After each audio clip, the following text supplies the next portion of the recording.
নমস্কার বন্ধুরা, কেমন আছেন আপনারা? আজ আমি চলে এসেছি বোর্ডিং ঘরে দ্বিতীয়তম দিনে। আর প্রথমতম দিনে কি কি করেছি এই বোর্ডিং ঘরে তা তুলে ধরবো আপনাদের মাঝে। বন্ধুরা, প্রথম দিন তো আপনারা জেনেছেন অলরেডি আমার ভিডিওতে। প্রথম দিন আমি বাচ্চাকে নিয়ে এসে কিভাবে উপস্থাপন করেছি আর খাবারটা দিয়েছি কত গ্রাম। আমাদের বন্ধুরা প্রথম দিন দিয়েছি একটা মুরগির বাচ্চার জন্য 5 থেকে 6 গ্রাম খাবার, অর্থাৎ একটা মুরগির বাচ্চা 5 থেকে 6 গ্রাম খাবার খাবে একটা দিনে। তো এই 5 থেকে 6 গ্রাম খাবার আমরা একবারে দিব না। আমার এখানে আছে 100 মুরগি, ধরেন 5 গ্রাম হলেও 500 গ্রাম, ধরলাম আমরা 6 গ্রাম করে, 6 গ্রাম 600, 6 গ্রাম করে ধরবো, 600 গ্রাম হবে মোট এই 100 মুরগির জন্য। এটা আমরা 6 বারে দিব বা 5 বারে দিব, যাতে খাবারটা নষ্ট না করে। এই জন্য আমরা বেশি বারে দিব।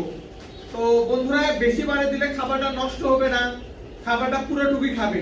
আর লাইসোবেটের পানিটা আমরা দিব 3 দিন। তো লাইসোবেটের